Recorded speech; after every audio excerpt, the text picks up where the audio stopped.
começamos as trilhas aqui com tudo. Muito bom. Show de bola. E agora a gente tem outra bem bacana também, né? E um parceiro aí do Felipe, né, Felipe? É, amigo de longa data, trabalha comigo, vem aí prestigiar isso aí também, falando de dados, daí o Vini acompanhando aí também, outro cara que tem uma apresentação de dados aí ao longo do dia também, mas tô animado aí para o Bernardo. Show de bola. Vamos puxar aí, Flávio. A responsabilidade aí, Bernardo, a responsabilidade, né? A barra tem que puxar a barra, cara. Bom, vamos lá, vamos trazer o Bernardo aí, então. Boa tarde, meu, tudo bem? Tudo bom, boa tarde. Estamos ouvindo aí? Estamos ouvindo, mas deu uma cortada. Deu uma cortadinha, mas estamos ouvindo. Show, beleza. Qualquer coisa que vocês tiverem alguma opção de áudio, vocês me avisam.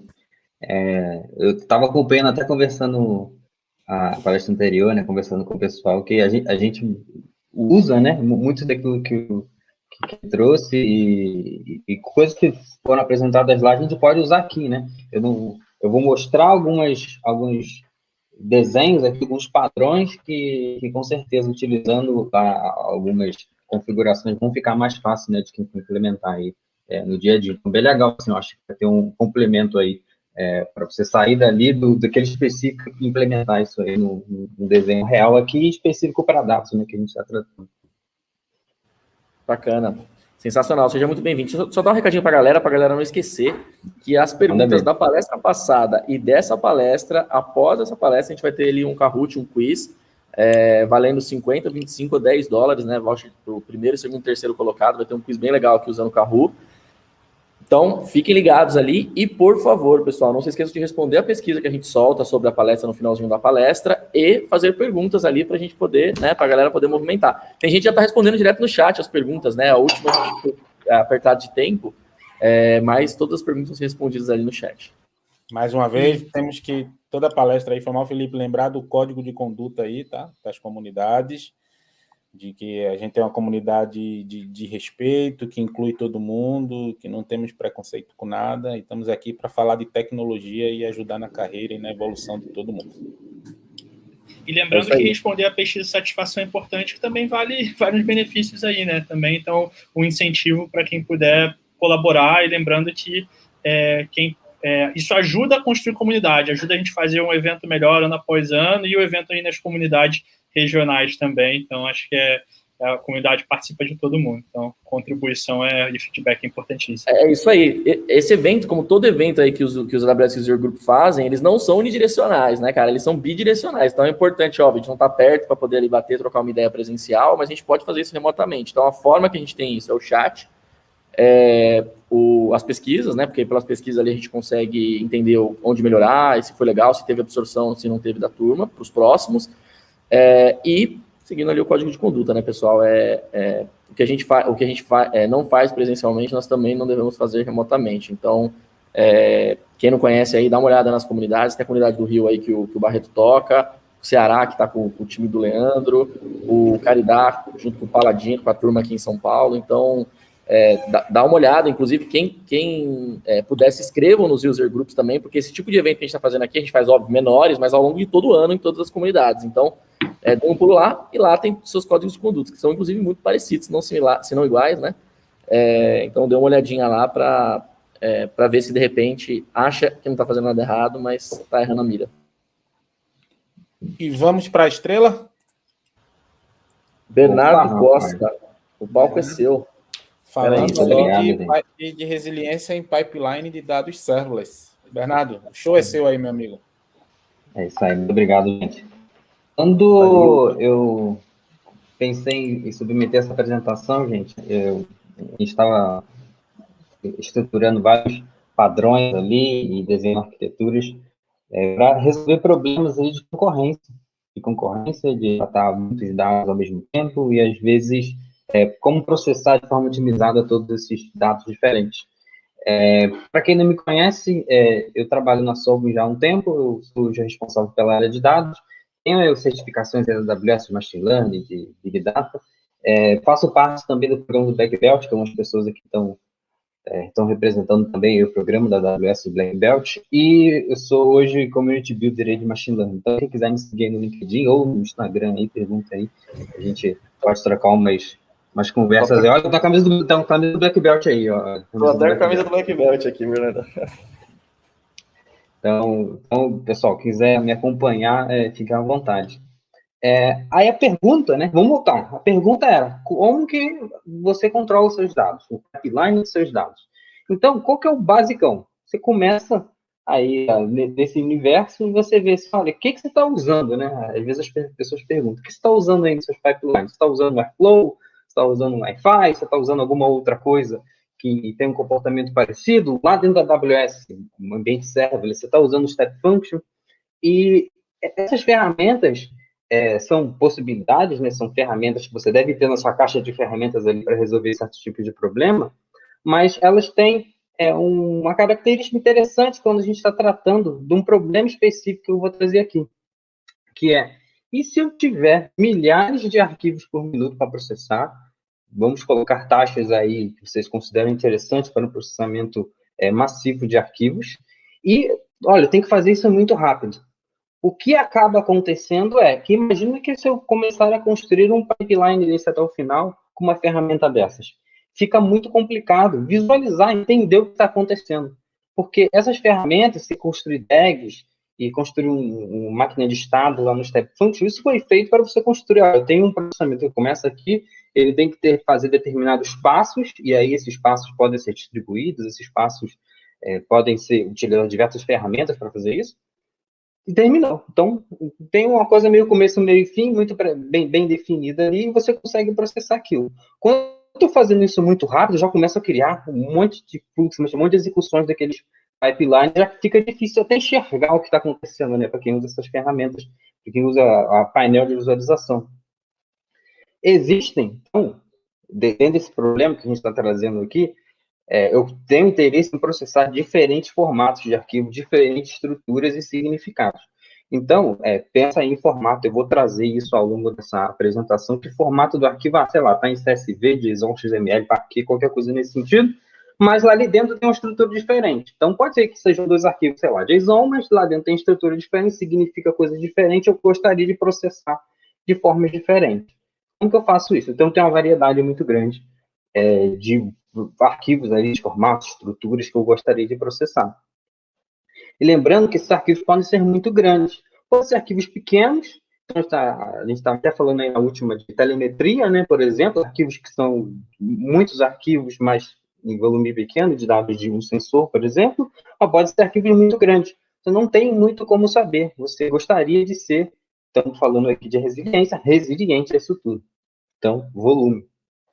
E como eu valido isso tudo? Então, gostaria de ter uma validação ali em real time. Então, a grande quantidade de arquivos. Então, você já vai pensando na cabeça aí, monta esse desenho na sua cabeça. Então, vários arquivos chegando ao mesmo tempo, estão caindo, os arquivos caindo, os pipelines estão sendo executados, está processando, você quer saber se ele vai conseguir processar aquele volume, se vai conseguir processar naquela variedade, velocidade, vai querer validar aquilo, então você quer ter veracidade naquilo. Olha, não pode ficar muito caro também, porque senão você começa a inviabilizar soluções. Não adianta ser uma super solução que resolve tudo, mas é extremamente caro. Então, valor. Eu preciso ter um custo-benefício interessante para entrega de valor. Então, esse é o cenário que a gente está tratando. Quem aí tem familiaridade com Big Data, já tratou disso, você deve ter reconhecido isso que a gente está falando nos 5 V's lá do Big Data. Então, esses problemas, então, de forma resumida, eu mostrei aqui os 5 problemas clássicos aí de Big Data. Começou lá com 3, 5, já tem 8, 10, 11, sei lá, mas esses são os clássicos, os 5 clássicos V's do Big Data que trazem esses problemas. Vamos resolver esses problemas, então. Então, como que a nossa arquitetura faz isso? Então, só levantando aqui algumas desvantagens dessa orquestração, você acaba tendo que construir milhares de fluxos para controlar isso tudo. Você pode não ter que construir esses milhares de fluxos, mas você vai ter que monitorar ou esses milhares de fluxos, um fluxo grande, né? Então, um fluxo grande que trata qualquer tipo de coisa que aconteça, então é um caso. Ou você tem fluxos separados, mas você vai ter que ficar controlando tudo. Então, são 2 problemas que podem acontecer. E, no final, você acaba tendo baixo reaproveitamento de código. Isso por quê? Porque tem um fluxo aqui que ele faz exatamente a mesma coisa, só que chega num ponto específico, você quer tomar outra ação. E aí você faz o quê? Escreve outro código, puxa um fiel-se dali, e acaba gerando fluxos cada vez maiores, então um problema, ou cria outro fluxo e cria cada vez mais fluxos. Então são os dois problemas que podem ocorrer dependendo da abordagem que você seguir. Então a gente já está com alerta aqui, ó. Alerta de monolito serverless. A gente está construindo um monolitão serverless que é difícil de manter, que é difícil de olhar, é difícil de tudo. E ninguém vai querer tocar depois que isso estiver pronto, depois de um tempo, porque vai ser difícil você aceitar mudanças.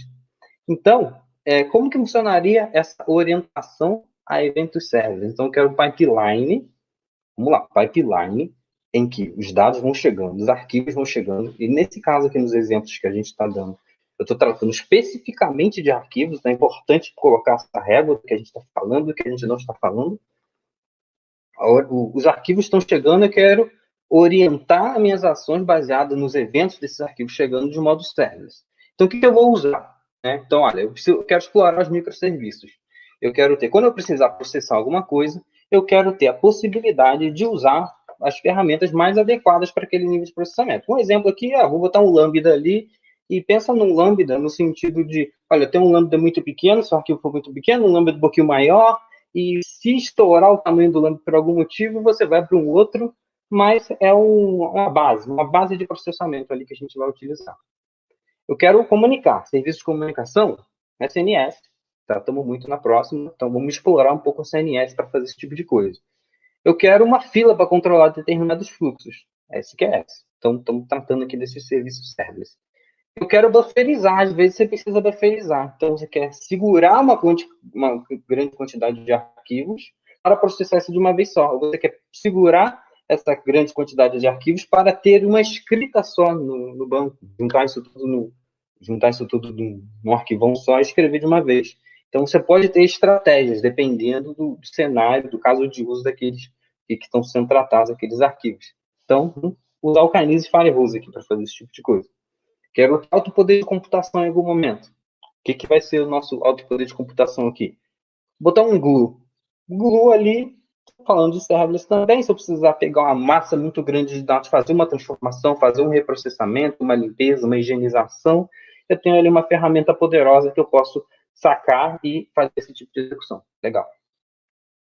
Tabela de controle, vamos usar aqui um Dynamo. Então, gostaria de ter uma tabela para controlar. Tem um controle dos arquivos que chegaram, tem um controle dos eventos que aconteceram, controle de erro de Dynamo. Então, estou só, primeira parte aqui, levantando alguns dos serviços serverless. Vamos levantar mais alguns agora, nessa segunda parte aqui. Então, onde eu vou armazenar os arquivos? Vai avançado, gente. Todo mundo vai armazenar os arquivos no S3. Ninguém aqui está armazenando mais arquivo em banco, eu espero. O catálogo de dados, você pode ter um catálogo lá no Hive, alguma coisa, algum outro tipo de catálogo externo, que você vai pagar o servidor ou vai manter alguma coisa, mas a gente tem a opção serverless também, usar algum data catalog para catalogar esses dados. E consultas ad hoc, que você faria lá no Presto, eu estou fazendo aqui no Athena. Então, gente, essa primeira parte aqui eu só estou levantando os serviços que a gente vai utilizar, que a gente pode utilizar para fazer esse processamento serverless aí dos arquivos orientado a eventos. Então, qual que é a pegada aqui? Percebe que eu estou meio numa linha entre o serverless, seria puro serverless, dependendo do serviço que a gente está usando aqui. A maioria deles daria para ter uma abordagem puro serverless, mas tem uma pegada de Big Data ali, porque eu estou usando eles para resolver problemas de Big Data. Então, é o meio termo ali, não é completamente serverless, também não é completamente Big Data, pensando, tem um IAMARzão lá, jogo os dados lá, resolvo tudo por lá. Não, não é. É um meio termo ali, onde a gente está usando serverless para resolver esses problemas de Big Data. Então, vamos lá, avançando. Com isso em mente, vamos começar a explorar esses padrões de resiliência, que esse aqui é o objetivo, né? A gente quer partir daqui e começar a vir explorando esses padrões de resiliência. Então, vamos lá, nível 1. Então, o que seria o nível 1 desses padrões de resiliência? É um caso aí básico de processamento de arquivo. Quem já começou a trabalhar, então você já deve ter passado por isso em algum momento, já deve ter visto que, olha, eu consigo colocar um arquivo lá no S3, tem uma notificação de evento, isso chama um Lambda, eu processo isso e salvo o que eu quero salvar no banco de dados. Então, esse é o básico. A gente começa assim lá, desenvolvendo. Essa seria aqui, explicar como se funciona, seria lá na primeira trilha.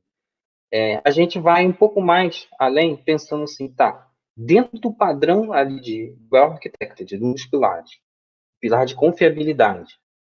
Como que isso funciona? Como que eu pego um desenho desse, um desenho básico desse, e começo a avançar com esse desenho para corresponder muito bem a um pilar desse? Então, vou ler aqui o pilar com vocês. Se vocês puderem, leiam aí também com vocês, para a gente ter em mente esse parágrafo que vai ser utilizado aqui nos próximos passos. Então, olha, o pilar de confiabilidade se concentra em garantir que uma carga de trabalho execute sua função pretendida corretamente de modo consistente quando esperado. Uma carga de trabalho resiliente se recupera rapidamente de falhas para atender a demanda do negócio do cliente. Olha, preciso me recuperar, atender a demanda do negócio do cliente. Legal. Os principais tópicos incluem projeto de sistemas distribuídos, planejamento de recuperação e lidar com a mudança. Então, perceba que aqueles pontos que a gente vinha tratando lá desde o começo, né, problemas que a gente foi levantando, esses pontos aqui é o que o pilar de confiabilidade ele está pregando. Olha, você tem que fazer alguma coisa que saiba lidar com mudança, que consiga se recuperar, que seja distribuído. Então, eu sublinhei aqui esses principais tópicos.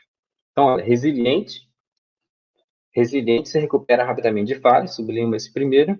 Sistemas distribuídos, é mais fácil lidar com isso tendo sistemas distribuídos.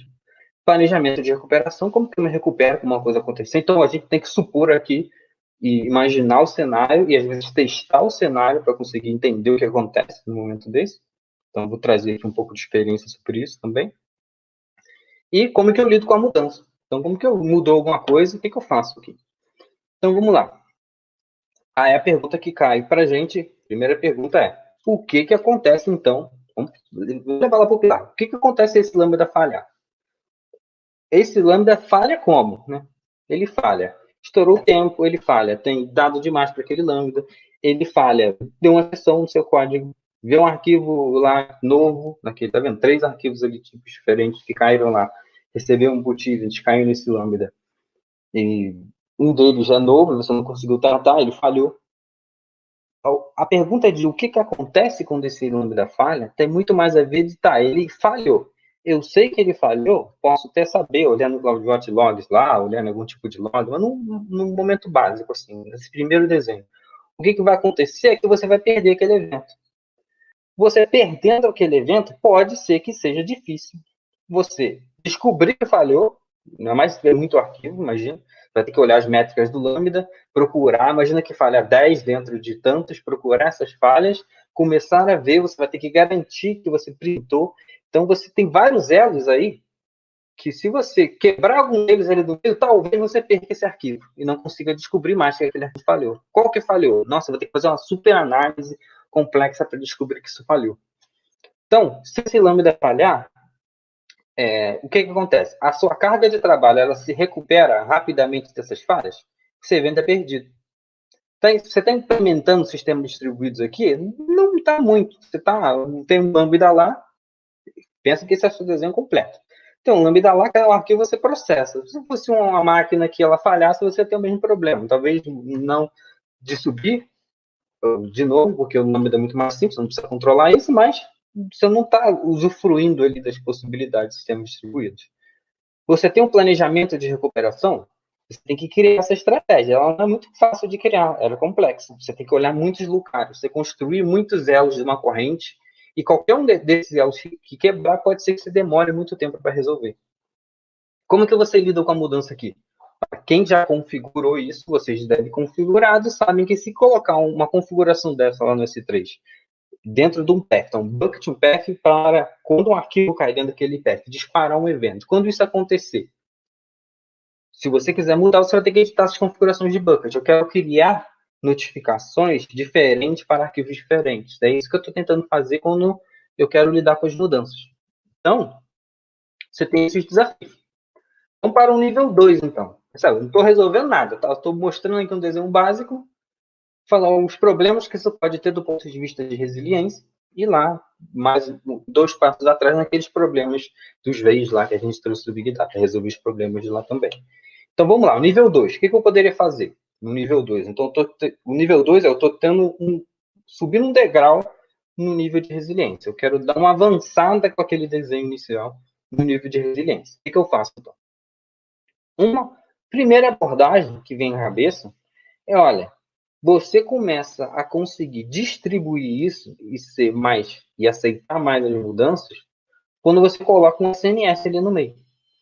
Então, você está falando assim, olha, a configuração de arquivo, de notificação de arquivo que cai no S3 que a gente criou, eu pego ela e envio para o SNS, não envio diretamente para o Lambda. O que acontece, então, se eu enviar esse arquivo para o SNS? Eu consigo distribuir isso, no sentido de eu recebo um arquivo e consigo enviar para vários possíveis consumidores.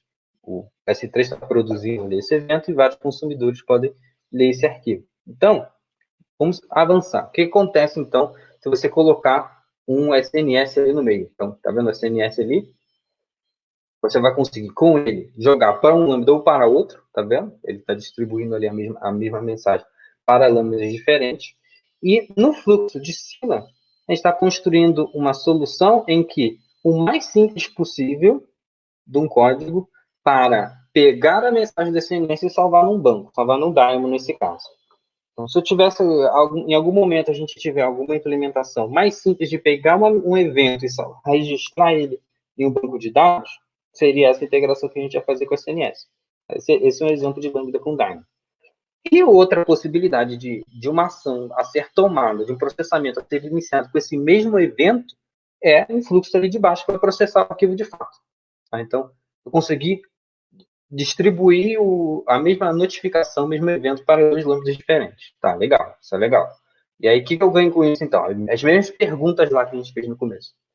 Essa carga de trabalho, então, vai ser recuperada das falhas? O SNS então, vai fazer esse roteamento. Com ele fazendo esse roteamento, a gente criando essa forma super simples de salvar os arquivos, acontece que eu tenho algum lugar ali salvo os arquivos que chegaram, os arquivos que aconteceram, ou seja, as notificações dos arquivos, as mensagens, e eu posso reprocessar. Essa estratégia, construindo isso, está meio pronta ali, dada de reprocessamento, porque, percebe, a gente não está tratando muito aqui qual que deu erro, qual que não deu, mas a gente sabe todos que chegaram. Você consegue olhar todos que chegaram e dizer assim, olha, reprocessa aí das últimas horas. Você começa a ganhar esse poder. Reprocessa arquivos da última hora, reprocessa os arquivos da última meia hora. Ah, teve instabilidade aqui no dia anterior, reprocessa tudo do dia anterior. Você começa a ter isso de um jeito mais fácil, controlando aí e salvando essa estrutura. Você está começando a tratar com sistemas distribuídos aqui. Não está ainda, não avançou muito, mas já é um caminho, a possibilidade aqui. Então, você está indo para a implementação de sistemas distribuídos. Você planejou essa recuperação, então você reprocessa ali as linhas do Dynamo. Esse nosso planejamento da recuperação é você ter essa possibilidade de reprocessar. Então, reprocessando a linha do Dynamo. Como que eu lido com mudança aqui?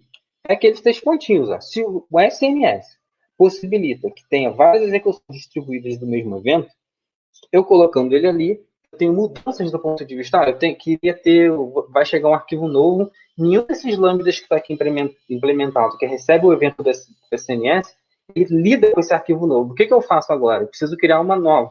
Você quer um cliente novo, um tipo de arquivo novo, alguma coisa que exija um código novo. O que eu faço? Você pluga ali no CNS e pronto. A partir daquele momento você está aceitando a mudança muito mais fácil, não tem que reescrever nada. Vai só adiciona. Então, a arquitetura que você vai conseguir plugar processamentos novos. Legal. Próximo ponto, então. Uma coisa que a gente gostaria de pensar é o que acontece, então, no nosso pior cenário, se essas coisas falharem. Porque a gente está interessado nisso, né, em plano de confiabilidade.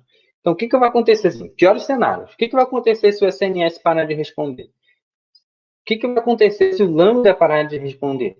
Esses lambdas de trás todos. O que vai acontecer se o Dynamo parar de responder? Então, pensa num cenário muito ruim, onde... vou de trás para frente. Lá. Olha um desenho ali embaixo, parte ali do Dynamo. O Dynamo parou de responder. Suas aplicações não estão recebendo mais o Dynamo. Isso é um ponto crítico. Se o Dynamo parar de responder ali na sua aplicação, você não vai conseguir salvar o evento, ou a notificação daquele evento ocorreu. Então, você vai ter que depender do S3 para voltar. E o processamento do seu Lambda vai falhar, provavelmente. O que deve acontecer é que esse Lambda aí, ele vai falhar no processamento daquele evento. Então, é interessante se você quer ser super resiliente, você começar a pensar, olha, qual é a estratégia para se esse Dynamo não quebrar? Para onde eu vou? Eu escrevo esse evento aonde? Eu confio em quem?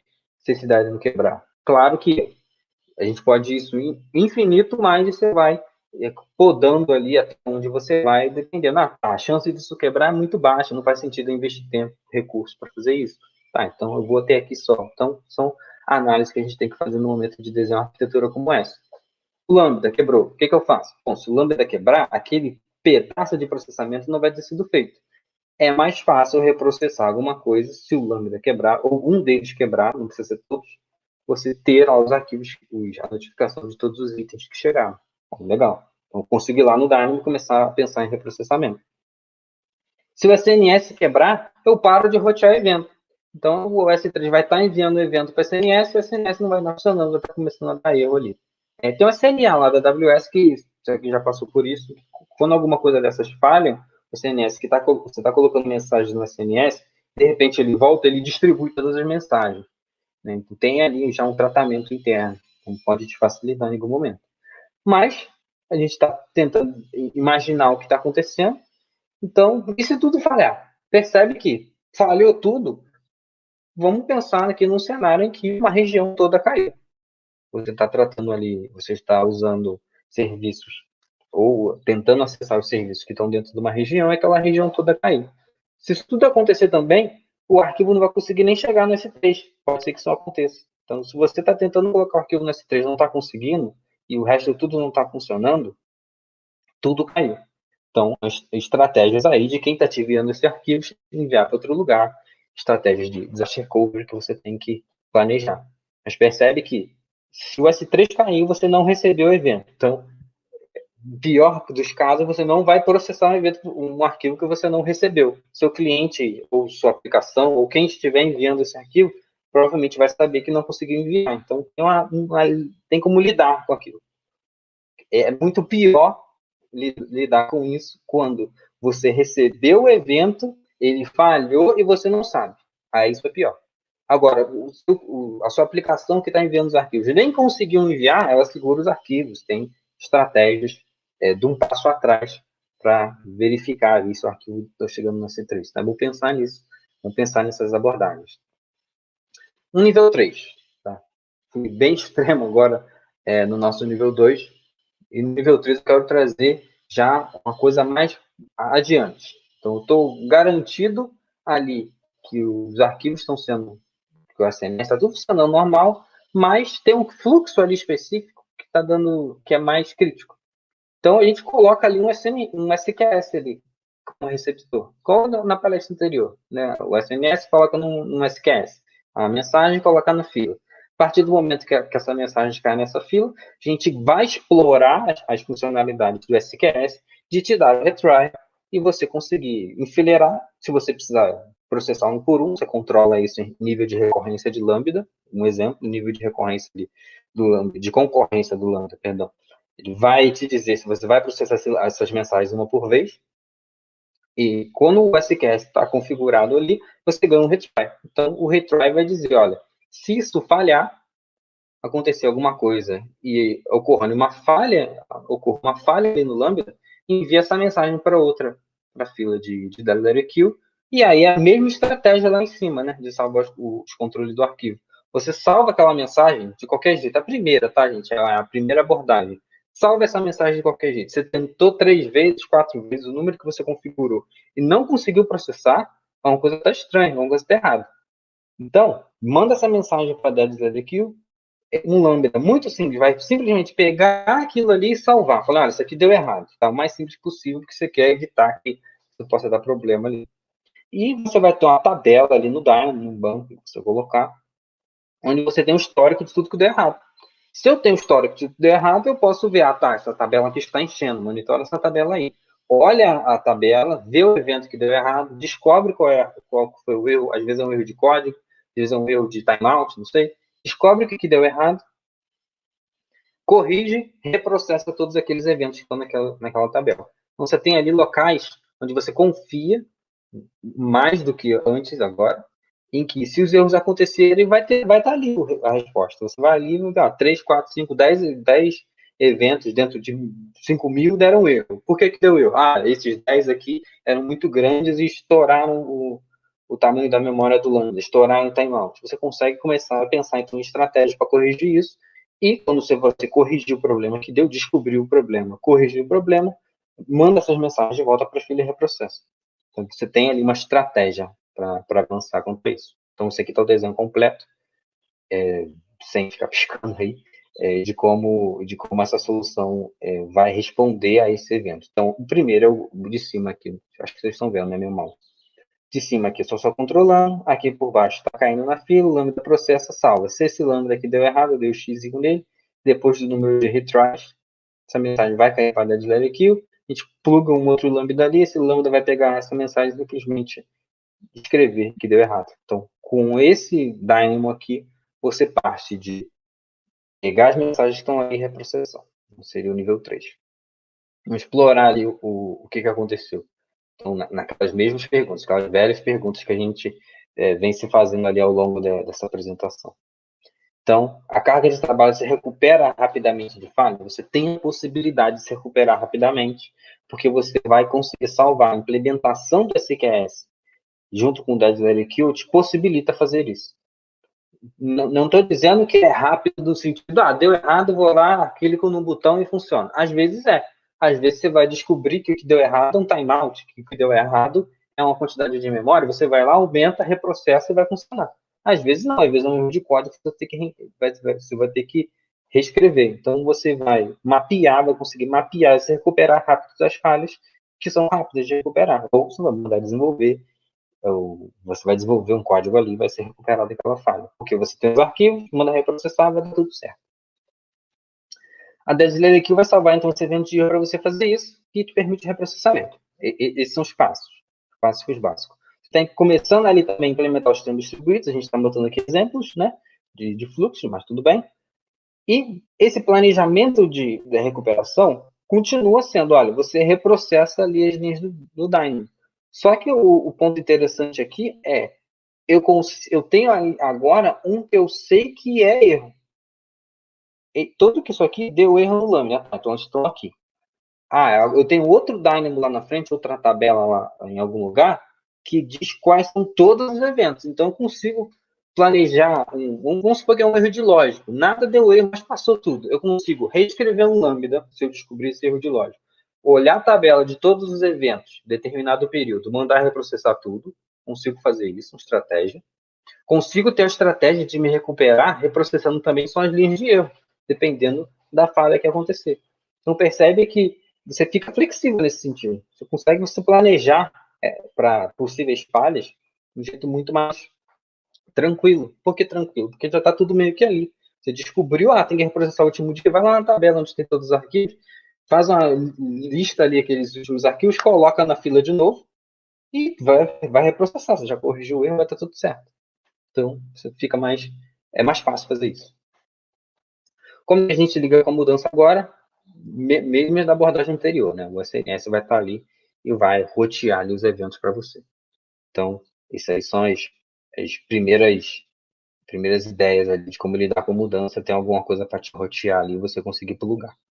Então, isso, percebe? É um primeiro pipeline que vai ali até o nível de processamento, mas a gente não está falando ainda de passagens, camadas de data lake que você vai andando. Então, você tem essas possibilidades aí para começar a vislumbrar como fazer isso. Vamos, então, para um exemplo completo, explorando ali aquelas possibilidades. Então, vou dar algumas premissas aqui para esse nosso exemplo e como que tratar, né, cada uma das situações que aconteceu, como que a gente usa para tratar aquilo.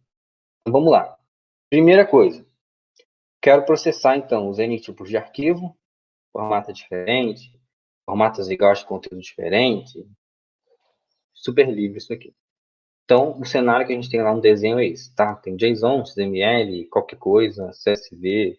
Você está planejando ali um pipeline para processar arquivo que alguém te envia, que alguém busca ali outra aplicação e coloca lá, que é um cliente, um parceiro que envia o arquivo. Os arquivos estão chegando, são sensores que enviam arquivos também, não importa. pipeline para tratar isso. Segunda premissa. Tem que salvar todos esses eventos. Assim que aconteceu esse evento, eu preciso salvar.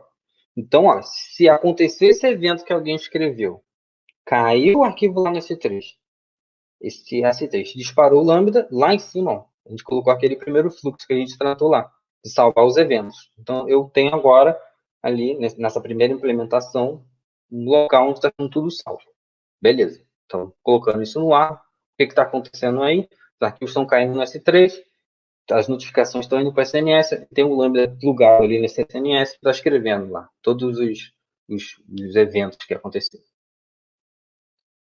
Agora eu quero criar uma estrutura, ela tem que ser simples, mas para me permitir filtragem em cima disso. Por quê? Naquele desenho que a gente fez anteriormente, esse aqui, ó, tem ele aqui, esse desenho, percebe que o mesmo evento, toda vez que cai qualquer arquivo, ali configurado no padrão, esse lambda é acionado, esse SQS, o evento cai aqui, e esse lambda é acionado. Mas tem situações, e na vida real, as situações que acontecem são mais assim, onde eu não quero ficar processando, não vão ser todos os meus processos que estão conectados no CNS que vão ser acionados quando um evento acontecer. Vai ter uma filtragem ali. Então, arquiteturas orientadas aos eventos, você só lê o que você está interessado em ler. Então, você está com um canal de escuta ali, as mensagens estão rolando ali, e as mensagens que você tem interesse, essas sim você lê, essas sim você executa. Então, como se o Lambda estivesse escutando, tá, isso aí é CSV, tá, CSV eu não sei processar, não. A Parquet também não sei processar, não. Embora XML, opa, chegou XML é o meu. Aí ele recupera o evento. Então, pensa assim que eu acho que ajuda aí no entendimento. Então, a gente constrói aqui uma estrutura muito simples, onde caiu o evento, aqui, esse SNS, o primeiro lambda é acionado, salva no Dyna. O mesmo evento dispara esse outro lambda, que é o lambda de roteador. Esse lambda você pode abrir o evento, não o arquivo, abrir o evento e receber as informações que o S3 te passa. Então, ele te passa alguns tipos de informações, o formato do arquivo, path, quando caiu. E com isso, você cria ali um JSON, vou ter aqui explicitamente esse JSON para entender que, olha, eu estou montando ali uma mensagem, ou enriquecendo ali aquela mensagem, para eu conseguir ter um campo ali que eu consigo utilizar para filtro. Então, tendo isso aqui, você fica mais genérico no sentido de cai um evento só, tudo que cai naquele bucket é acionado, mas lá dentro daquele bucket está organizado por cliente, por arquivo, e todo arquivo tem que ser executado de alguma forma, mas eu consigo criar uma estrutura para conseguir filtrar isso depois. Então, essa estrutura aqui de baixo está fazendo isso. Criando, assim, essa estrutura, essa notificação, enriquecendo ela para você conseguir utilizar as filter policies depois. Isso aqui vai permitir com que você coloque os lambdas ou os processos que vão ler, ou quem se inscrever no SNS, no fim das contas, assim, indo até o final, só vai ler quem ele quiser que lê. Então, se você quer que leia tudo, lê tudo. Se você quiser que leia só um tipo, só um tipo. Um cliente, um tipo, só um cliente, um tipo. Mas isso precisa estar meio que pré-pronto ali, tem que ter um template para você conseguir fazer essa abordagem. Tá? Pelo menos tem que fazer isso utilizando o SMS, tá? que é o serviço que a gente está utilizando aqui. Outro ponto. Então, cada tipo de arquivo eu quero tratar individualmente, então, apoiado ali do item de cima. E outros tipos podem ser adicionados na arquitetura sem retrabalho, né? Então, em algum momento chegou um cliente novo, um tipo de arquivo novo, quero processar outra coisa nova, eu, sem mexer naquilo ali que está pronto, eu consigo plugar as coisas e funcionar. E isso aí está feito, eu vou criar o primeiro fluxo, que é o processamento de arquivos simples. São os arquivos pouco críticos. O que é um arquivo simples pouco crítico? Se ele falhar, tudo bem, não tem tantos problemas assim. Tem arquivo, tem processo que se falhar é muito problema, então eu vou querer aumentar a resiliência naquele fluxo. Então você vai sempre mapear também ali resiliência e também nível de complexidade. Você não vai botar tudo super complexo, super máximo resiliente, não precisa. Porque isso vai ficar muito mais difícil também de tomar conta daquilo, de gerenciar. Então, o fluxo que a gente cria, o primeiro simples assina ali, esse aqui que chegou agora. Assina ali o filter policy.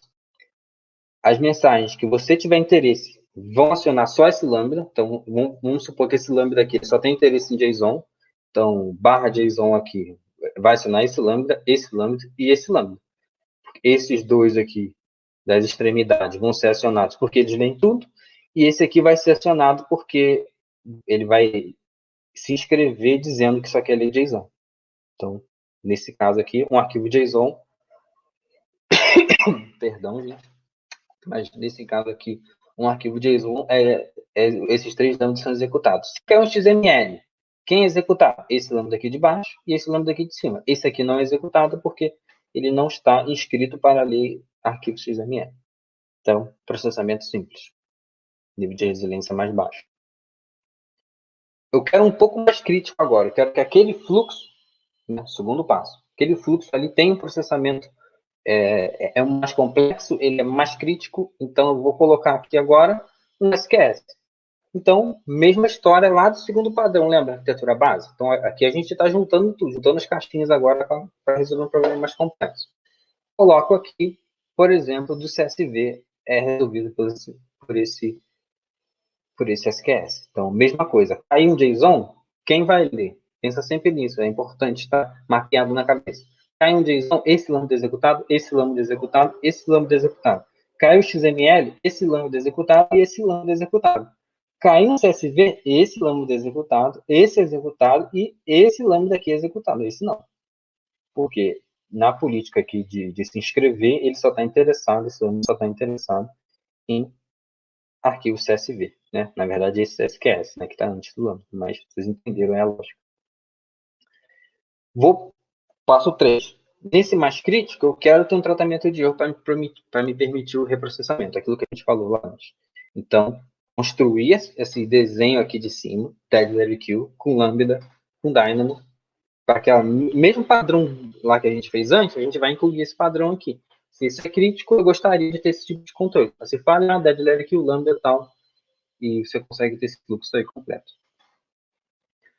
Um quarto ponto e se, tem que pensar nisso agora, e se tiver algum momento onde os arquivos que chegaram, esses arquivos precisam ser processados em lote.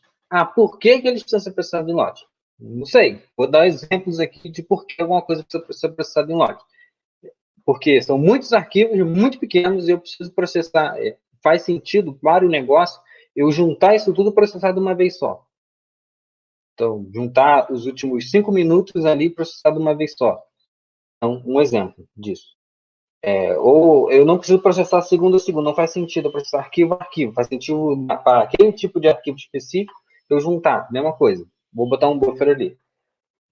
Ali é o caso, a gente conectar o Kinesis e utilizar o Kinesis para fazer o Kinesis Firehose para fazer essa bufferização dos eventos. Então o Kinesis está ligado, está se inscrevendo também no SNS, está lendo os arquivos que você definiu que ele tem que ler, nesse caso que a gente botou o XML, e ali é enviado para o Lambda todas essas notificações de evento. E aí, claro, o Kinesis, vocês lembram lá da implementação, tem que mandar para o S3, né? Não botei aqui por motivo de simplicidade, mas aí ele está mandando ali os eventos brutos para o S3, se você precisar reprocessar depois, tratar erro, esse caminho de erro do S3, né? Tudo normal, igual o Kinesis faz. E o Lambda ali recebe aquele lotezão, faz o que ele tem que fazer, processa o que ele tem que processar, coloca no C3. Então, você resolveu mais um problema. Aí, mesma história. Cai um XML aqui, né, nesse cenário que a gente está fazendo, quem vai ser executado? Esse Lambda aqui, esse Lambda aqui e esse Lambda aqui em algum momento, baseado aí no Kinesis. Então, esse é o quarto passo. E depois, para finalizar esse desenho de exemplo, a gente tem o processamento, então, de grande volume de dados depois que você recebeu. Não está recebendo um monte de arquivo pequeno, não tem grande volume para resolver aqui, mas no segundo momento, depois que os arquivos já estão lá no Data Lake, você vai querer reprocessar isso, vai querer ter consultas.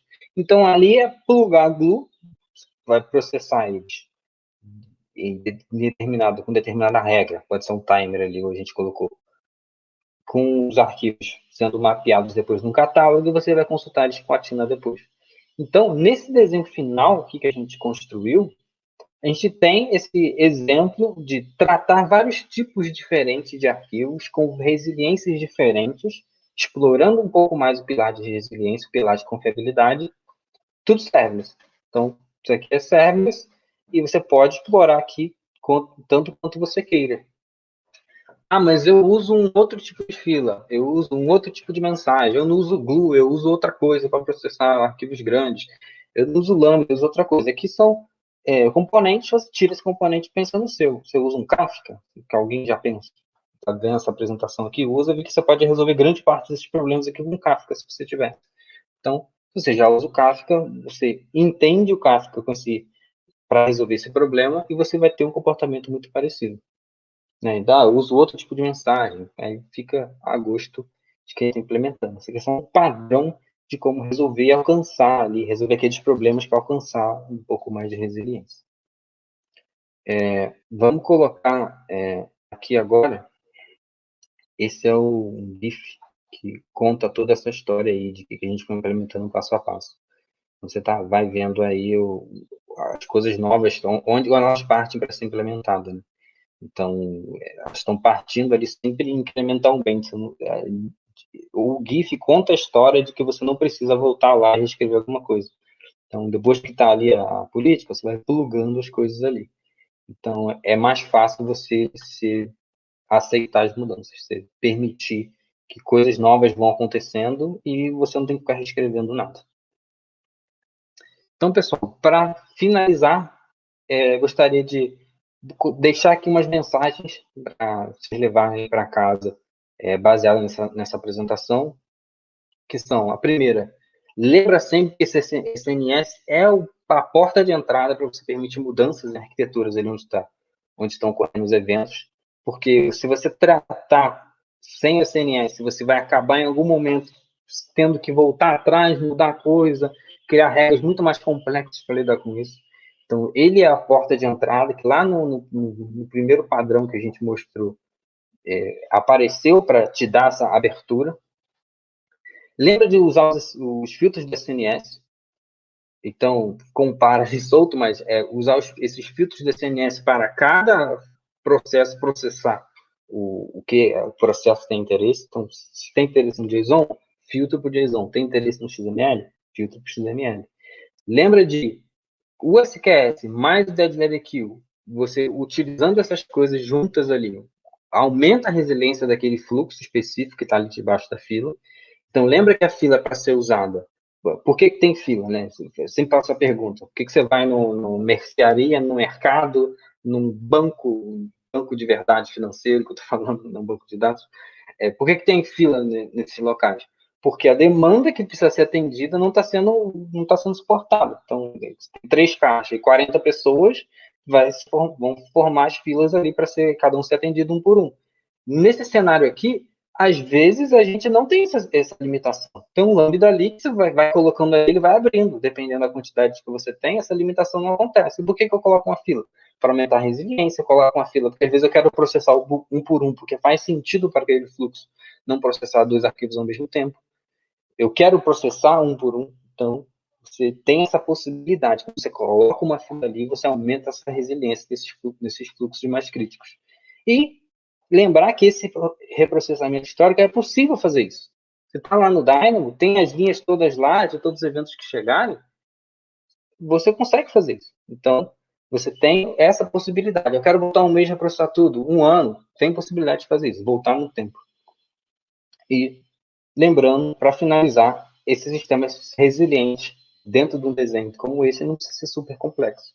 O desenho ali de serviços que a gente está acostumado a utilizar no dia a dia, às vezes pensando um pouquinho diferente no uso deles, a gente alcança esse objetivo. Bom, pessoal, obrigado por participar aí do evento.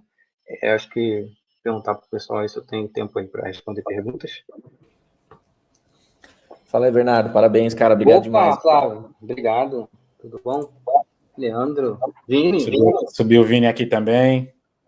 Tá a turma toda aqui. Deixa eu tirar aí, ó. Galera, já deu... Tira uma foto aí do QR Code do Bernardo que a gente vai tirar da tela. Eu vou contar até 3. 3, 2, 1. Quem não tirou, procurei Bernardo Costa nas redes sociais. Valeu, tchau. Felipe, quer tocar a pergunta lá pro Bernardo? Pera, não sai não. Bernardo foi embora. Opa, tô aqui, gente, tô aqui. E aí, Bernardo, tem umas perguntas aí, cara. Tá fugindo, cara? Tá fugindo? Estão me chamando, tamo aí, gente. Tamo aí, vamos Tem lá. 45 perguntas, a gente separou só 12, tá? Brincadeira. Vamos lá, vamos Mas lá. acho que ainda tem tempo para uma. Tem tempo para uma pergunta você, aí, vamos lá. para fechar. Vamos lá. Dá pra gente soltar uma. Vamos lá, você solta aí, Felipe. Puxo. Acho que a primeira pergunta foi do Cristiano, que ele perguntou que ele fez um desenho muito parecido, isso foi no slide no meio da apresentação, porém, quando o lambda do DLQ entendia que a falha era indisponibilidade, abria um circuit break e voltava a mensagem para o SQS num tempo maior, em torno de 1 minuto. É um fluxo ok, mas poderia ser melhor. Então, é uma pergunta aí bem específica. Eu não sei aí, Cristiano, se quer detalhar, falar exatamente aí em qual momento, que foi durante aí a apresentação e talvez tenha aí se perdido em qual parte exatamente. O que ele está falando, o que ele quer dizer com a indisponibilidade também é interessante. Mas a ideia ali, só para entender o fluxo, é que você não vai voltar a mensagem para o SQS. Você fez vamos botar que você botou o retry 5 vezes. Apresentou uma vez, 2, 3, 4, 5 vezes não deu o negócio certo. Não vai botar na deadline aqui e voltar para a fila, não faz sentido. Por quê? Porque você já tentou 5 vezes. Então, você entendeu, esse retry é o número que você entendeu que ali deu falha, ali deu errado. Eu tenho que ter mutação. Pode ser que você coloque a mensagem com delay maior para, às vezes... eu sei que se eu tentar algumas vezes vai, por exemplo. Já ouvi isso, no sentido de, olha, às vezes tem muita concorrência ali naquele momento e começa a dar indisponibilidade e não consigo executar. Mas se executar daqui a pouco, funciona. Então, você coloca a mensagem de novo na fila, aumentando ali um tempo, para dar um delay para ela ser processada. Você pode ter essa abordagem também. Então, a fila também serve para tratar isso. Mas, naquele fluxo, o que a gente estava pensando era, se eu tentei eu já fiz essa análise antes. Eu entendi que o meu retry é 3 vezes com tempo X. Se isso aconteceu, deu errado. Então, eu já sei que deu errado, eu não vou botar lá de novo. Porque senão ela vai ficar sendo reprocessada ali com erro o tempo todo infinito. Tá? Então, essa aqui é a ideia.